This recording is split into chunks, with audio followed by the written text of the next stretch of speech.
ٹھیک ہوتا ہے اس طرح جی ہاں صاحب یہ کیا یہاں تو آواز نہیں آئی آواز آئی چل رہی اعوذ باللہ من الشیطان اللعین الرجیم بسم اللہ الرحمن الرحیم نحمدہ ونصلی علی رسولہ الکریم وعلی آلہ طیبین طاہرین المعصومین ولعنۃ اللہ علی اعدائهم اجمعین اللہم صلی علی محمد وعلی محمد وعجل فرجهم الفصل الاول التوحید فی الذات فصل اول ہم توحید ذاتی میں داخل ہو چکے تھے. توحید ذاتی کی ہم نے جو ہے کہا کہ توحید خدا واحد ہے. تو اس وحدت خدا سے توحید سے جو ہے نا وہ دو چیزیں مراد دی جاتی ہیں. ایک کہ وہ مرکب نہیں ہے, خدا کی ذات مرکب نہیں ہے بلکہ بسیط محض ہے. تو لہذا یہاں پر توحید سے مراد مد مقابل ہے کہ وہ مرکب نہیں ہے, اجزاء پر مشتمل نہیں ہے, اس کی ذات کے اجزاء اور اوصاف جو جز بنے وہ نہیں ہے. دوسرا توحید سے مراد جو ہے وہ یہ ہے کہ اس کا کوئی مثل اور نظیر نہیں ہے. تو اس بات کو سمجھانے کے لیے سب سے پہلے آتے ہیں, کہتے ہیں کہ جو ترکیب ہے, مصنف یہاں پہ ترکیب کی 3 اقسام, اور عموماً کتابوں میں بھی 3 اقسام بیان کی جاتی ہیں کہ ترکیب کی 3 اقسام ہے, مرکب 3 قسموں کا ہوتا ہے, پلس میں ایک قسم ہم بھی بیان کریں گے تو گویا کہ 4 ہو جائیں گے. دنیا میں جہاں بھی آپ چلے جائیں, کسی بھی ترکیب کے پاس چلے جائیں تو ترکیب کی 3 قسمیں ہیں, پلس یہ 4 قسمیں ہیں. خدا میں کوئی بھی ترکیب نہیں ہے. جب ترکیب کی کوئی بھی قسم نہیں ہے تو ترکیب کے مد مقابل کیا آتی ہے؟ بساطت آتی ہے. تو خدا جو ہے وہ بسیط محض ہے. بسیط اور بھی چیزیں ہیں بسیط ہیں, لیکن خدا کیا ہے؟ بسیط محض ہے. کیسے اور چیزیں کیا بسیط ہیں انشاءاللہ ہم بیان کریں گے درمیان درس میں. سب سے پہلے آتے ہیں ترکیب جو ہے وہ مرکب کی جو ہے سب سے پہلے ترکیب عقلی ہے. ترکیب عقلی ہے یعنی عقل نے ایک مرکب بنایا ہوا ہے اور وہ مرکب مشتمل ہے 2 جزوں پر. وہ کیا ہے؟ وہ یہ ہے کہ ترکیب من جزء الجنس والفصل. ٹھیک ہے, یعنی ایک مرکب ہے جو مشتمل ہے جنس اور فصل پر. مثلا جیسے ہم کہتے ہیں انسان کے بارے میں کہ یہ انسان مرکب ہے حیوان اور ناطق سے. ہر چیز جس میں بھی چلے جائیں اس کی ایک جنس ہوگی اور ایک جو ہے وہ فصل ہوگا. کیوں بھائی؟ یہ ضروری ہے تاکہ جو ہے وہ جنس کے اعتبار سے عمومی شامل ہو اور فصل کے اعتبار سے یہ اس کو دوسرے سے الگ کرے. تو اس قسم کی ترکیب کو ترکیب عقلی سے تعبیر کرتے ہیں. جیسا کہ ہم نے مثال دیا کہ حیوان جز ایک ہے اور جو ہے نا ناطق ہونا اور جز ہے. 2 جز ہو گئے. جب 2 جز ہو گئے ولو یہ خارج میں نہیں ہے, جنس خارج میں ہے نہیں, فصل خارج میں ہے نہیں ہے, یہ کہاں کس کے نزدیک ہے؟ عقل کے نزدیک ہے. تو لہذا یہ مرکب عقلی ہے, یعنی یہ جو اجزاء بنائے ہوئے ہیں یہ عقل نے بنائے ہوئے ہیں. واضح ہے؟ لیکن اجزاء کیا ہیں؟ اجزاء حقیقی ہیں, عقلی ہیں, حقیقی ہیں, صرف تصوراتی نہیں. اچھا, دوسری جو قسم ہے وہ اجزاء کی وہ مرکب خارجی ہے. ٹھیک ہے, عقل کے ہاں نہیں بلکہ خارج میں ہے. مثال پر ہم کوئی بھی چیز لے کے آتے ہیں تو اس میں جو ہے نا ایک اس کا مادہ ہے اور ایک اس کی صورت ہے. جس پر بھی آپ ہاتھ رکھیں گے ایک اس کا مادہ ہوگا اور ایک اس کی جو ہے نا وہ صورت ہوگی. اور مادہ اور صورت آپس میں لازم اور ملزوم ہے. جہاں مادہ ہوگا وہاں صورت ہوگی, جہاں صورت ہوگی وہاں مادہ ہوگا. ضروری نہیں کہ صورت سے مراد جو ہے نا وہ ہمیں نظر آئے. صورت ہر چیز کی اپنی ایک صورت ہے. ٹھیک ہے, کیونکہ مادہ کہتے ہیں, آپ نے کفایہ میں جو پڑھا ہے شروع میں کون سا کلمہ استعمال ہوا تھا؟ مادے سے پہلے جو ہے نا وہ کبھی فوراً کلمہ ذہن سے نکل جاتے ہیں. را مٹیریل جو ہوتا ہے, خام مال جو ہوتا ہے, اس کو مادے سے پہلے ایک اور لفظ کلمہ استعمال کرتے ہیں جو ہے نا وہ اس کو, تو وہ صرف اور صرف سوچ کی حد تک ہے, تصور کی حد تک ہے. جب وہ صورت میں آ جاتا ہے تو اس کی صورت کو ہم صورت کہتے ہیں اور مادے کو جو ہے وہ مادہ کہتے ہیں. ذہن میں آ رہا ہے؟ کفایہ میں استعمال ہوا تھا یہ. حیات تو وہی صورت ہے. فرال آئے گا تو میں پھر دوبارہ اس کو تکرار کروں گا. تو لہٰذا یہ ترکیب مادی, اس کو ترکیب جو ہے نا وہ اس کو خارجی کہتے ہیں اور مرکب کے اجزاء کو اجزاء خارجیہ کہتے ہیں. تیسری جو ترکیب ہے وہ اجزاء مقداری ہے. اجزاء مقداری, ٹھیک, جیسے مثلا یہ چھت ہے تو ظاہر بات ہے اس کا ایک فوق ہوگا, ایک تحت ہوگا, ایک عرض ہوگا, ایک طول ہوگا. یہ بھی جو ہے نا اس کو کیا کہیں گے ہم؟ اجزاء کہیں گے. مقدار ہے اس کی کہ اس کا یہ طول یہ مقدار ہے, عرض یہ مقدار ہے, اوپر ہونا ایک مقدار ہے.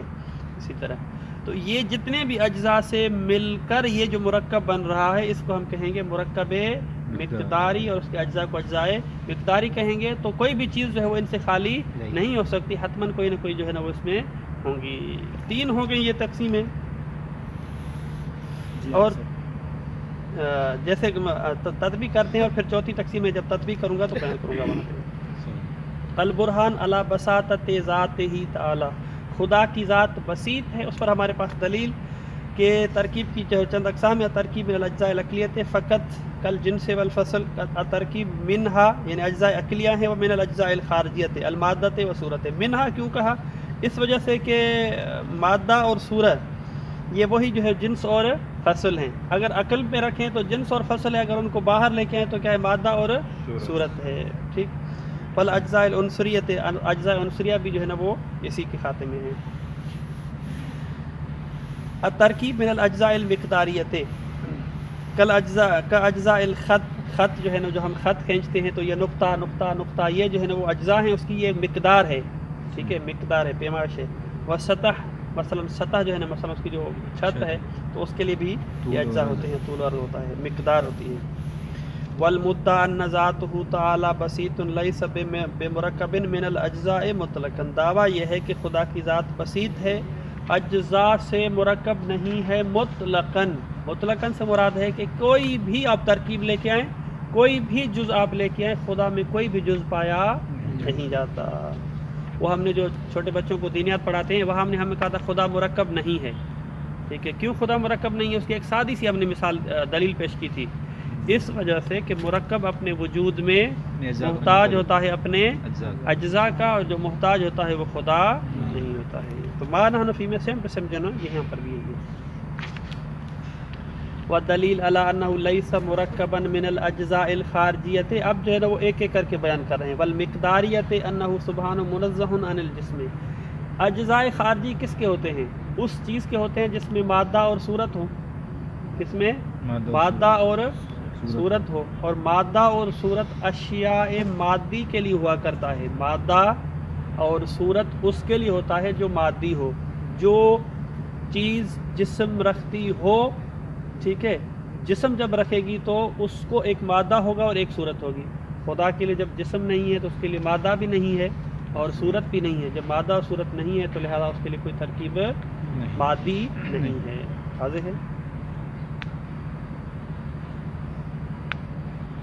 کما سیوافی کا البحث عنہ فی صفات سلبیہ، جب ہم صفات سلبیہ کی بات کریں گے، جب ہم جسم کی بات کریں گے، خدا کے لیے جسم نہیں ہے، وہاں پہ ہم یہ ثابت کریں گے تو وہاں پر ہم اس کو جو ہے نا وہ کھول کے بیان کریں گے. والبرہان علی عدم کونہ مرکبا من الاجزاء الاکلیۃ، خدا کے لیے جو ہے نا وہ اجزاء اکلیہ نے، خدا کے لیے نہ جنس ہے اور نہ فصل ہے. اس پر کیا دلیل ہے؟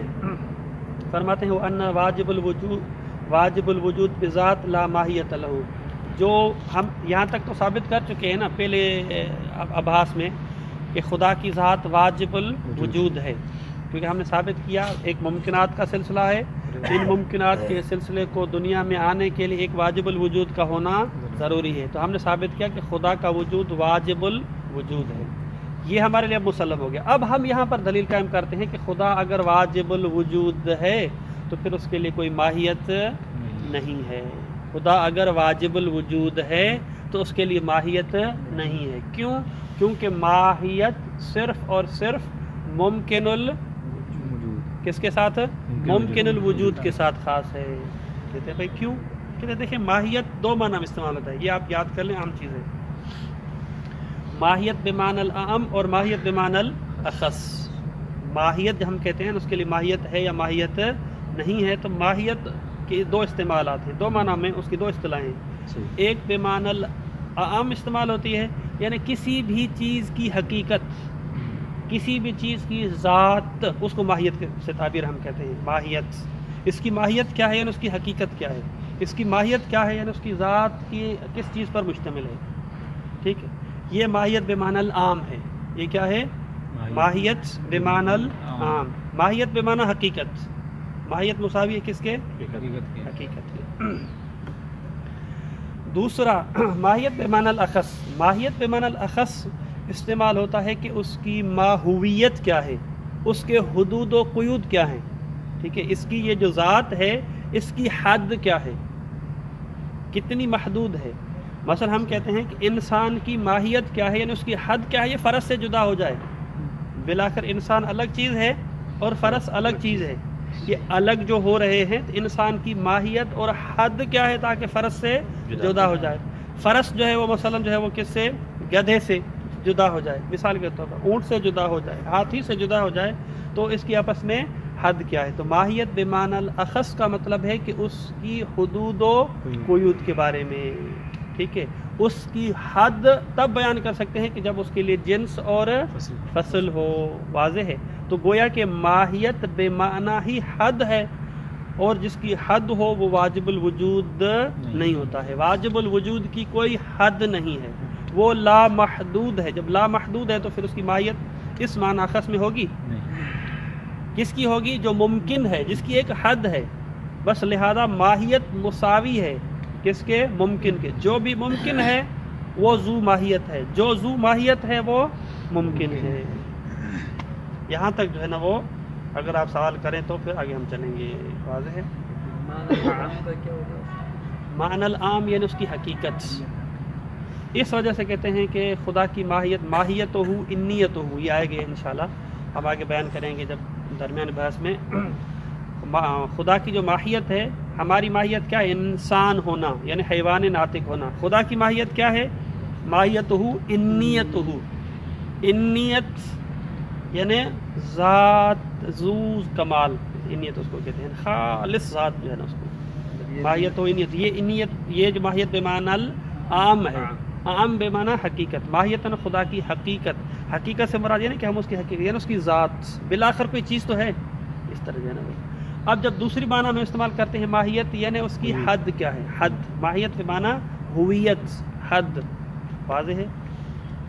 تو اب ہم جب برہان قائم کرنے جا رہے تھے، کون سا برہان قائم کر رہے تھے کہ بھئی خدا کے لیے اجزاء عقلی نہیں ہے، خدا مرکب نہیں اجزاء عقلیہ کے لیے، اس وجہ سے کہ اجزاء جنس اور فصل اس کے لیے ہوتے ہیں جس کے لیے ماہیت ہو، جس کے لیے حد ہو، ایک عمومی حد ہو جو اس کو شامل ہو سب کے ساتھ، جس مثلا حیوان ہونا، مثلا جسم ہونا فلاں فلاں، اور ایک ایسی حد کے جو اس دوسروں سے جدا کرے جو ہے وہ، تو لہذا ماہیت ہوتی ہی ممکن کی ہے، ممکن کے بغیر کسی اور کی ماہیت نہیں ہوتی۔ بس جب ماہیت نہیں ہے تو پھر اجزاء بھی، اجزاء عقلی بھی اس کے لیے نہیں ہو سکتے۔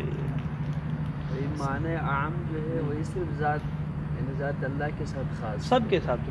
انسان کی حقیقت کیا ہے اس ترجمے میں، خدا کی حقیقت ماہیت ہو انیت ہو، ہماری حقیقت اپنے حساب سے ہماری ماہیت، ہم جو ہے نا وہ ایک ممکن انسان ہے مثلا، ان واجب الوجود بذات لا ماہیت لہ، خدا کی جو ذات ہے اس کے لیے کوئی ماہیت نہیں ہے، وما لا ماہیت لہ لیس لہ الاجزاء العقلیۃ، جس کے لیے ماہیت نہیں ہے تو اس کے لیے اجزاء عقلیہ نہیں ہوں گے۔ کیوں نہیں ہوں گے؟ کیونکہ ماہیت، دوبارہ تکرار کر رہا ہوں، کیونکہ ماہیت اس معنی میں یعنی یہاں ماہیت بمعنی الاخص ہے، معنی الاخص ہے، اخص۔ ہم جب بھی کہتے ہیں نا بھائی خدا کے لیے ماہیت نہیں ہے تو یعنی خدا پھر کوئی چیز ہی نہیں ہے، مطلب پھر ماہیت بمعنی الاخص ہے۔ ہم جب اصطلاح استعمال کرتے ہیں تو ہمیشہ معنی اخص میں استعمال کرتے ہیں۔ التی ہی الجنس والفصل، اجزاء عقلیہ بھائی اس کے لیے نہیں ہے چونکہ اس کے لیے ماہیت نہیں ہے، اس وجہ سے کہ یہ حد و ذات پر مشتمل ہوتی ہے۔ التی ہی الجنس والفصل، اجزاء عقلیہ جنس اور فصل سے تعبیر ہیں، اس طرح جانا۔ نیچے حاشیے میں لکھا ہے والمراد بالماہیت والمعنی الاول۔ یہاں اس وجہ سے آپ حاشیے کو چھوڑ دیں، میں نے ایک سادہ طریقے سے آپ کو سمجھایا، یہاں پہ جو ہے نا اس کی حقیقت پھر ماہیت کو جو ہے نا وہ ایک لمبی تفصیل میں لے گئے ہیں، ٹھیک ہے، پھر ہمارے لیے اس کو الگ سے کرنا مشکل ہو جائے گا، ٹھیک ہے۔ اس کی حقیقت، خدا کی کوئی حقیقت نہیں ہے، یہ فلسفی اصطلاح ہے، لہذا ہم کلامی اصطلاح استعمال کرتے ہیں۔ ماہیت اخص معنی میں یعنی اس کی ہویت، اس کی حد، اس کی جو ہے نا حدود و قیود، یہ معنی اخص میں ہے۔ دوسرے معنی میں نے اس کی حقیقت یعنی بلاخر کوئی چیز ہے۔ یہاں جو ہم یہاں حقیقت جس کی نفی کی ہے، یہاں حقیقت سے مراد ہے یعنی اس کے حدود و قیود، لہذا ہم یہاں اس حاشیے والی معنی کو نہیں لے رہے، پہلا جو ہے نا وہ پھر مشکل ہو جائے گی بات۔ والوجہ فی انتفاء الماہیت عنہ تعالی بہذا المعنی هو ان الماہیت من حیث ہی ما قطع النظر عن غیرها، کہتے ہیں کہ خدا کے لیے ماہیت نہیں ہے کہ ماہیت من حیث ہی قطع نظر غیر سے متساویت و نسبت الی الوجود والعدم ماہیت. اچھا اس سے پہلے وہ چوتھی تقسیم بیان کروں پھر یہ اب ہمارے مسئلہ واضح ہو جائے گا. ہم نے یہ تو کہا کہ خدا کے لیے ترکیب عقلی نہیں ہے, ترکیب خارجی بھی نہیں ہے, کیونکہ خارجی جو ہے نا خدا یہ مادی چیزوں کے لیے ہوتا ہے, خدا جو ہے نا وہ مجردات میں سے ہے. اسی طرح ترکیب مقداری نہیں ہے, کیونکہ مقدار مادے کی ہوتی ہے. جب خدا کے لیے ہم نے کہا کہ ماہیت نہیں ہے, مادہ نہیں ہے, تو پھر مقدار بھی نہیں ہے, تو لہذا یہ ہے. اچھا ہمارے پاس موجودات کی دو قسمیں ہیں, ایک موجودات مجرد ہیں اور ایک موجودات مادی ہیں. مجرد اور مادی یاد رہے گا, مجرد اور مادی. فلسفہ جو ہے وہ اس کے نقطہ نگاہ سے خدا بھی مجرد ہے اور باقی اور بھی کافی چیزیں مجرد ہیں, جیسے روح مجرد ہے, ملائکہ مجرد ہیں, یہ ساری کیا ہیں مجرد ہیں. جنات بھی مجرد ہیں. جنات کے بارے میں نہیں پتہ جو ہے نا, وہ جنات جو ہے نا وہ کیا حقیقت ہے نہیں پتہ جو ہے نا وہ.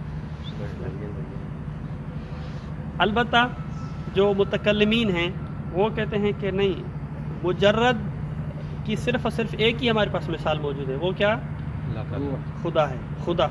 خدا مجرد ہے, باقی ساری چیزیں کس کے کھاتے میں آتی ہیں, مادے کے کھاتے میں آتی ہیں. منتہا کچھ جو ہے وہ مادی یعنی جسم رکھنے والی, ٹھیک ہے, لہذا روح ایک جسم ہے, ملائکہ کو بھی جسم ہے. فرق یہ ہے کہ پھر اجسام کی دو قسمیں ہیں جن کے ذو اجسام ہیں, جسم لطیف اور جسم کثیف.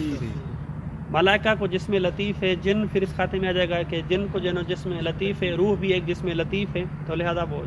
تو ہم چونکہ عموم فلاسفہ کی بات کر رہے ہیں, یا فلاسفہ مراد جو ہے نا وہ جب متکلمین کی بات کرتے ہیں تو اشاعرہ مراد لے لیں آپ اس سے. متکلمین آج کل کا مراد کیا ہے, یعنی اشاعرہ اور معتزلہ اور سنی لوگ جو ہے وہ. ہم متکلمین نہیں ہیں کیا؟ ہم متکلم نہیں ہیں, ٹھیک ہے, کیونکہ آج کل جو ہے نا وہ یہ انشاءاللہ پھر کبھی بیان کریں گے, یہ پھر کبھی پتہ نہیں کہاں ہے کب آئے گا. تو واضح ہے. تو لہذا موجودات کی دو قسمیں, مجرد اور مادہ. جو روح ہے, ٹھیک ہے, اس کے لیے روح کے لیے ترکیب ہے, ترکیب خارجی ہے, اس کا کوئی مادہ کوئی صورت ہے روح کی نہیں ہے. تو مطلب ہے یہ روح بھی جو ہے نا وہ ترکیب سے پاک ہے, ایسا ہے نا, روح بھی ترکیب سے پاک ہے, اس کے لیے جنس اور فصل ہے نہیں ہے, ٹھیک ہے. تو لہذا اس طرح جو ہے نا وہ, اچھا ملائکہ مرکب ہیں, ملائکہ مرکب نہیں. تو لہذا یہ جو ترکیب ہے یہ مادی چیزوں کے لیے تو ہے, لیکن جو خدا کے علاوہ مجرد چیزیں ہیں وہ بھی اس ترکیب سے پاک ہیں. اس کا مطلب یہ ہوا کہ خدا بھی بسیط ہے اور باقی یہ مجرد چیزیں بھی بسیط ہیں. تو لہذا یہ تو شرک ہو گیا. کہتے ہیں ہم نے کہا تھا کہ خدا جو ہے نا وہ بسیط محض ہے, بسیط محض ہے, بسیط محض ہے. باقی چیزیں بسیط ہیں لیکن بسیط محض نہیں ہے. ایک اور ترکیب ہے جو ان پر صادق آتی ہے, خدا پر وہ ترکیب نہیں ہے. وہ ترکیب کیا ہے, مرکب من الماہیت والوجود, من الماہیت والحدود. اس کو لکھ لیں آپ جو ہے نا وہ ترکیب مرکب. یہ جو مرکب ہے اس کو مرکب وہمی سے تعبیر کرتے ہیں. مرکب وہمی سے مراد وہ نہیں ہے کہ جو ہم کہتے ہیں کہ اس کو یار یہ تو وہمی بندہ ہے, کہتے ہیں نا یہ تو اس کو بڑا وہم ہو گیا ہے, وہ مراد نہیں ہے. وہمی سے مراد انتزاعی ہے, ٹھیک ہے. وہمی سے مراد کیا ہے, انتزاعی ہے, ہم نے اس کو انتزاع کیا ہے. کیا بتایا عبارت میں؟ ترکیب وہمی, مرکب وہمی. مرکب وہمی جو مرکب ہو من الماہیت والوجود, اس کا ایک جز ماہیت ہو اور ایک جز کیا ہو, وجود ہو, ٹھیک ہے. خدا کے علاوہ جتنے بھی ممکنات ہیں, جو ممکن ہوگا, جو بھی ممکن ہے, یہ ممکن مرکب ہے دو جزوں سے. ایک اس کا وجود ہوگا اور ایک اس کی ماہیت ہوگی. وجود اور اس کی ماہیت, ٹھیک ہے, وجود اور اس کی ماہیت, یہ دو جز ہیں. روح اس کا ایک وجود ہے, آپ نہیں کہیں گے کہ عدم ہے, وجود ہے یا نہیں ہے. پھر اس کی اپنی ایک ماہیت ہے, ٹھیک ہے. وہ ماہیت اگر نہ ہو تو پھر یہ روح کیا بن جائے گا, لامحدود بن جائے گا. اس کا مطلب ہے اس کی حد ہے یعنی ماہیت ہے. تو لہذا کوئی بھی ممکن اس ترکیب سے خالی نہیں ہے. واضح ہوا؟ صحیح. کیا جز ہیں؟ دو، وجود ماہیت اور ماہیت، کیونکہ ماہیت لازمہ ہے کس کا؟ ممکن کا. جب ممکن کہہ رہے ہیں تو یہ جز حتماً اس کے ساتھ ہوگا. منتہا یہ ترکیب انتزاعی، خارج میں وہی وجود ہی ہے، ماہیت نامی کوئی الگ سی چیز نہیں ہے. اس وجہ سے ہم اس کو ترکیب وہمی سے تعبیر کرتے ہیں. لہذا خدا ان تین ترکیبوں سے تو پاک تھا ہی تھا، لیکن اس جو چوتھی ترکیب ہے اس سے بھی مبرہ ہے. ایسا نہیں کہ خدا کا ایک وجود ہے اور ایک ماہیت بمعنی اخص، کہ اس کی ایک ماہویت ہے، حد ہے، وہ نہیں ہے. تو لہذا اس وجہ سے ہم کہتے ہیں کہ خدا جو ہے وہ بسیط محض ہے. کوئی بھی ترکیب آپ فرض کر لیں، تصور کر لیں، وہ بھی خدا میں نہیں ہے. واضح ہے؟ اب آ جائیں اس کو تطبیق کرنے میں آسانی ہو جائے گی کہ ان الماہیت من حیث ہی ما قطع نظر عن غیرها متساویۃ نسبت الی الوجود والعدم. یہ جو ماہیت ہے، چونکہ ہم نے کہا تھا کہ یہ ممکن کا خاصہ ہے. جب ممکن کی ہم نے تعریف یہ تھی کہ جس کا ہونا اور نہ ہونا برابر ہو، تو بس ہر ماہیت من حیث ہی تکون ممکنۃ، ممکن ہوگی. فما لیس بممکن لا ماہیت لہ، جو ممکن نہیں ہے اس کے لیے ماہیت نہیں ہے. ٹھیک. واللہ تعالیٰ بما انہ واجب الوجود بذات لا یکون ممکنا بذات، جس خدا جو واجب وجود ہے وہ ممکن بذات نہیں ہے، تو فلا ماہیت لہ، اس کے لیے کوئی ماہیت نہیں ہے. تو لہٰذا نہ ترکیب عقلی ہے، نہ ترکیب خارجی ہے، نہ ترکیب مقداری ہے، نہ ترکیب وہمی ہے. تو خدا کی ذات اپنے وجود کے اعتبار سے بسیط محض ہے. واضح ہے؟ صحیح. دلائل وحدانیت ہی، خدا کی وحدانیت پر جو نا دل التعدد یستلزم الترکیب. اب یہاں پر جو ہے وہ مصنف جو ہے نا پیش کر رہے ہیں کہ ہم نے کہا تھا کہ توحید دو کے مد مقابل آتا ہے، اجزاء کے مد مقابل اور مثل کے مد مقابل. توحید احدی احدی کس کے مد مقابل ہے؟ ترکیب کے اجزاء کے مقابل. اور توحید واحدی کس کے مد مقابل ہے؟ شریک اور مثل کے مد مقابل.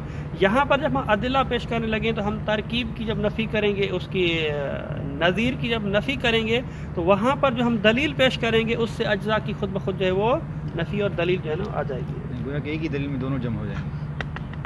اگر اجزاء کے ہم پہلے بیان کر گئے، لیکن اسی کے درمیان میں ایک اور طرح سے جو ہے نا وہ التعدد یستلزم الترکیب. کہتے ہیں کہ اگر ہم یہاں تک تو ہم نے کہا خدا جو ہے نا اس کے اجزاء نہیں ہے، خدا کی ذات کو ہم نے بساطت سے ثابت کیا، ٹھیک ہے، اجزاء کو ہم نے رد کر دیا. اب جب مثل اور نظیر کو رد کریں گے تو وہاں پر بھی اسی چیز کا ہم سہارا لیں گے. کہتے ہیں اگر آپ کہتے ہیں خدا ایک نہیں ہے دو ہے، واجب الوجود ایک نہیں ہے بلکہ کیا ہیں؟ دو ہیں، اس کا ایک نظیر اور ایک مثل اور شریک ہے. جیسے ہی آپ کہیں گے کہ وہ دو ہیں، متعدد ہیں، کیا ہیں؟ متعدد ہیں، تو اس کا لازمہ یہ ہے کہ خدا مرکب ہے. اس کا لازمہ کیا ہے؟ خدا مرکب ہے. یعنی التعدد یستلزم الترکیب والترکیب محال فی حق سبحانہ وتعالی. تو نتیجہ کیا نکلے گا؟ التعدد محال مع اللہ سبحانہ وتعالی. یہ اس کا خلاصہ ہے. کیسے بھائی؟ کہتے ہیں کہ دیکھیں اگر واجب الوجود دو ہیں، ٹھیک ہے، دو ہیں کا اس کا مطلب ہے کہ ایک ان کا مابہل اشتراک ہے، ایک کیا ہے ان کا مابہل اشتراک ہے، یعنی ایک ایسی خوبی ہے، ایک ایسی صفت ہے کہ جو دونوں میں پائی جاتی ہے. وہ کیا ہے؟ واجب الوجود. یہ بھی واجب الوجود ہے، وہ بھی واجب الوجود ہے، کیونکہ خدا تو صرف اور صرف کون ہوگا؟ جو واجب الوجود ہو. اس کے علاوہ تو خدا نہیں ہو سکتا، ورنہ ممکن ہو جائے گا نا، اور ممکن خدا نہیں ہے تو ہم پہلے ثابت کر چکے ہیں. تو لہذا یہ شخص بھی کہتا ہے جو مشرک ہے کہ ان دونوں خداؤں میں ایک خوبی ہے، مشترک ہے. وہ کیا ہے؟ واجب الوجود ہونا. بھئی اگر واجب الوجود مشترک ہے تو یہ خدا وہ نہیں ہے، وہ یہ نہیں ہے. ایک ایسی چیز ہونی چاہیے اس کو اس سے جدا کرے، اس کو اس سے جدا کرے. تبھی تو تعدد واضح ہے نا. وَإِلَّا تعدد کیسے ہوگا؟ اگر نہ ہو یہ چیز جو اس میں ہے اس میں نہیں ہے، دونوں میں ہو تو پھر جو ہے نا وہ تعدد نہیں ہوگا. ہوگا؟ نہیں ہوگا. لہذا اب ہمیں مابہل امتیاز کی ضرورت ہے کہ جو اس میں ہو اس میں نہ ہو. واضح ہے؟ تو پھر دو بنے گے نا، ورنہ دو نہیں بنے گے. وَإِلَّا ایک ہی خدا رہے گا. آپ کو اگر چاہتے ہیں کہ دو خدا ہوں تو آپ کو ایک ایسی چیز لے کے آئیں جو مابہل امتیاز ہو. مابہل امتیاز کا مطلب ہے کہ مثلا خدا نمبر ایک میں ہو وہ 2 میں نہ ہو، اور جو 2 میں ہے وہ 1 میں نہ ہو۔ اگر آپ ایسی چیز پیدا کرتے ہیں تو اس کا مطلب ہے کہ خدا جو واجب الوجود ہے وہ آٹومیٹیکلی 2 جزوں سے مرکب ہو گیا، ایک وہ صفت اور وہ جز جو ما بہل اشتراک ہے جو دونوں کے پاس ہے، اور ایک وہ جز جو اس کے پاس ہے اس کے پاس نہیں، یعنی کم از کم دوسرا جز ہے۔ اس کا مطلب ہے کہ خدا 2 جزوں سے مرکب ہے، اگر 2 جزوں سے مرکب ہے تو اس سے جو ہے نا وہ تعدد سے ترکیب لازم آتے ہیں، اور ترکیب تو ہم نے کہہ دیا ہے کہ ترکیب کسی قسم کی خدا کے حق میں درست نہیں ہے۔ تو لہذا یہ فرض کرنا کہ ایک اور واجب الوجود ہے تو یہ درست نہیں ہے، یا تو اس سے ترکیب لازم آئے گی یا پھر 2 نہیں رہیں گے 1 رہیں گے، تو لہذا دونوں فرض ہے وہ درست نہیں ہے۔ اگر دونوں میں تمام صفات برابر ہوں تو پھر نہیں ہو سکتا ایسا؟ ایک ہو گیا نا، پھر 1 ہو گیا نا، پھر 2 کیسے ہوئے؟ 2 کرنے کے لیے آپ کو ایک ایسی چیز ہے جو اس میں نہ ہو، زن کیسی چیز؟ وہ تو آپ بتائیں گے نا، ہم تو کہہ رہے ہیں کہ نہیں ہو سکتا۔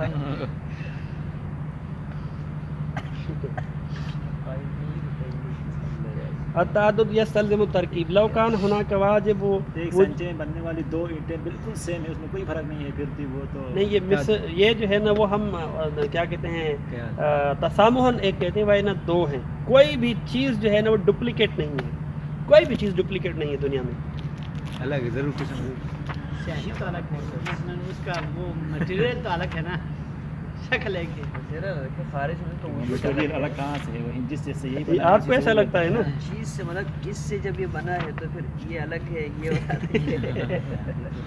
خارج وجود تو 2 ہوں گے نا۔ اچھا جی، لو کان هناك واجب وجود آخر لتشارک الواجبان فی کونہما واجبی الوجود، اگر ایک اور واجب الوجود ہو تو 2 واجب مشارک ہو جائیں گے، یعنی ان کے لیے مابہل اشتراک بن جائے گا کہ دونوں واجب الوجود ہیں۔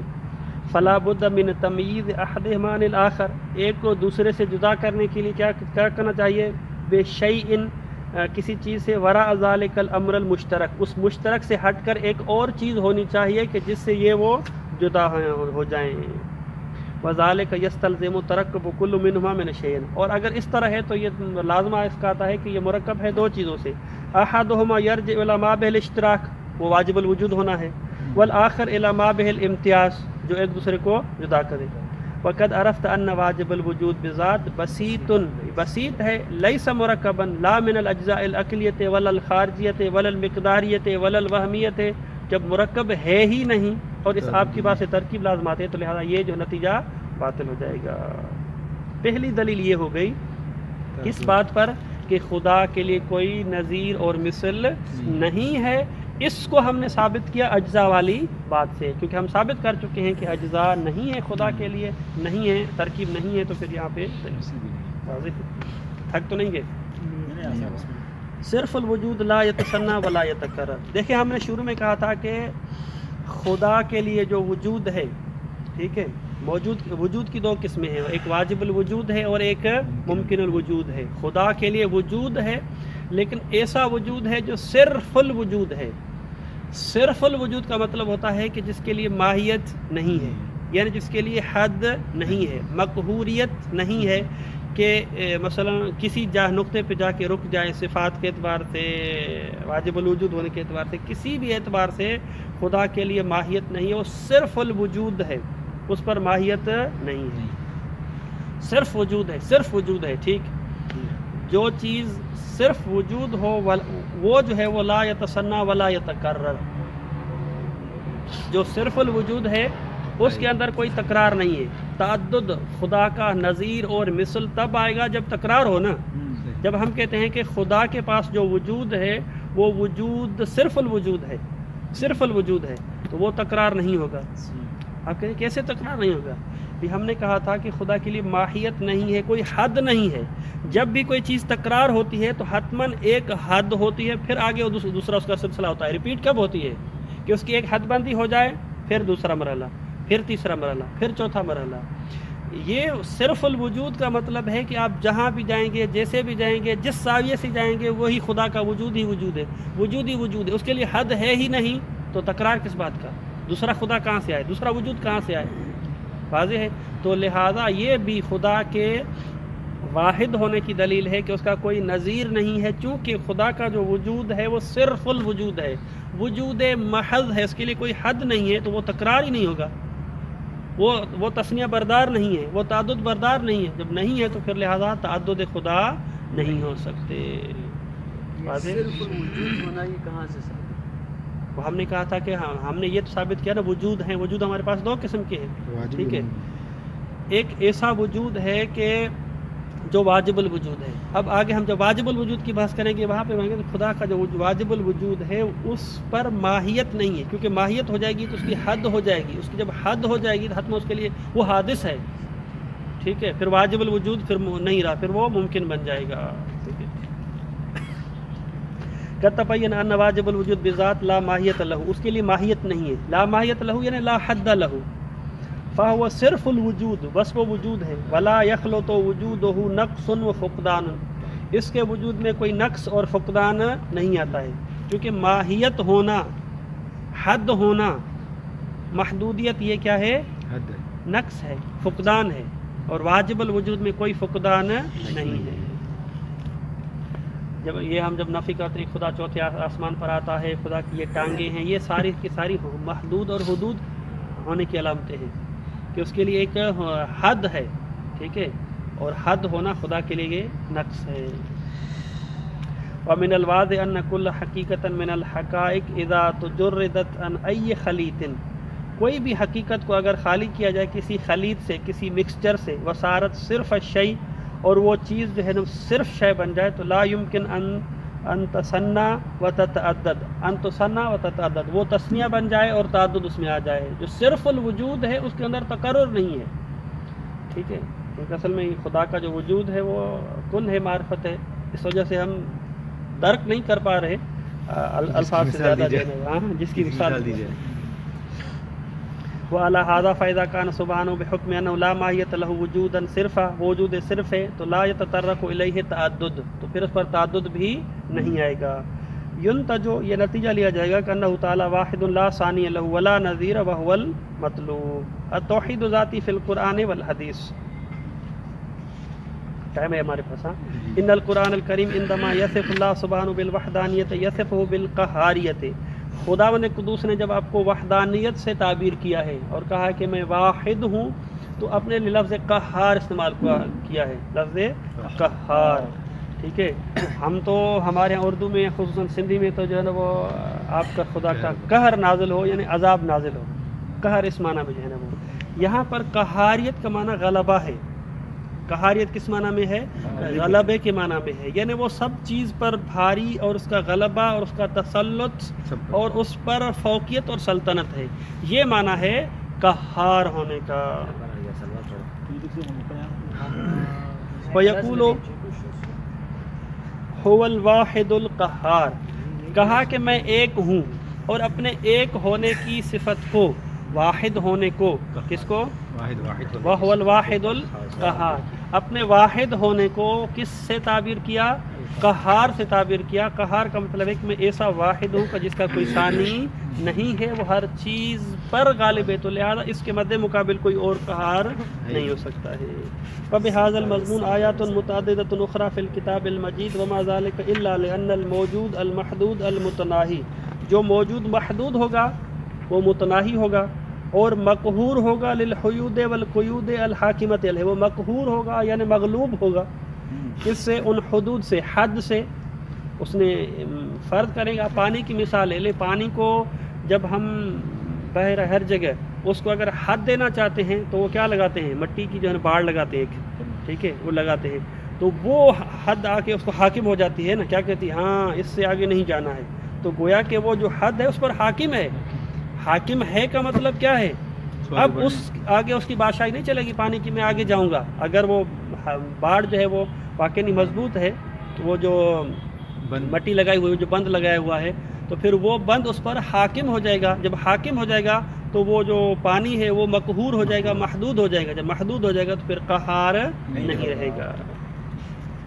فَإِذَا كَانَ قَاهِرًا مِنْ كُلِّ الْجِهَاتِ، اگر خدا تمام جہات سے قاہر ہے، لم تتحکم فیہ الحدود، پھر اس پر حدود نہیں آئیں گی، یہ جو بند ہے اس پر جو ہے وہ مسلط نہیں ہو سکتا۔ تو فلا محدودیت و تلازم وصف القاہریت، یہ جو لا محدودیت ہے، خدا کے لیے کوئی حد نہیں ہے، اس کا لازمہ یہ ہے کہ وہ قہار ہے۔ قاہریت والی صفت اور لا محدودیت یہ دونوں آپس میں برابر ہیں۔ جہاں پر آپ نے حد کر دی تو وہاں پہ یعنی مقہوریت آ جائے گی، مغلوبیت آ جائے گی، محدودیت آ جائے گی۔ ومن هنا يتضح ان وحدته تعالی لیست وحدتا عددیتا ولا مفہومیتا۔ ہم جب کہتے ہیں خدا ایک ہے، خدا واحد ہے، تو یہ وحدت سے مراد وحدت عددی بھی نہیں ہے اور نہ وحدت مفہومی ہے۔ یہاں آ کے وحدت کی چند اقسام بیان کرتے ہیں، ٹھیک ہے، ایک وحدت حقیقی ہے، ایک وحدت غیر حقیقی ہے۔ پھر حقیقی کی جو ہے نا حقیقی حقہ ہے اور حقیقی غیر حقہ ہے، بہت تقسیم بندی ہے۔ ہم اس کو جو ہے نا سادہ سے زبان میں کہیں وحدت حقیقی حقہ اس کو کہتے ہیں کہ یہ جو وحدت ہے، واحد ہونا ایک صفت ہے نا، ہم کہتے ہیں کہ انسان واحد ہے، انسان واحد ہے، تو انسان کو ہم نے متصف کیا ہے کس کے ساتھ؟ واحد کے ساتھ۔ یہ جو صفت ہے اس کی ذاتی ہے یا عارض ہوئی ہے؟ عارض ہوئی ہے، وَإِلَّا جو ہے نا وہ مولا کے نجم البلاغہ پہلے خود میں کیا ہے کہ صفت اور موصوف جو ہے نا آپس میں تغایر رکھتے ہیں، لأن الصفت غیر الموصوف ہے والموصوف غیر الصفت ہے، تو لہذا یہ جو واحد ہونا ہے انسان میں اور باقی چیزوں میں کیا ہے؟ الگ سے ہے، ایک ایسی ذات جس پر صفت وحدت طاری ہوئی ہے۔ لیکن خدا کے بارے میں خدا کی جو وحدت ہے وہ عین وحدت ہے، عین وحدت ہے، ایسا نہیں ہے کہ الگ سے کہیں سے باہر سے آئی ہے، بلکہ اس کی ذات ہی واحد ہے، وہ خود عین واحد ہے، صحیح ہے۔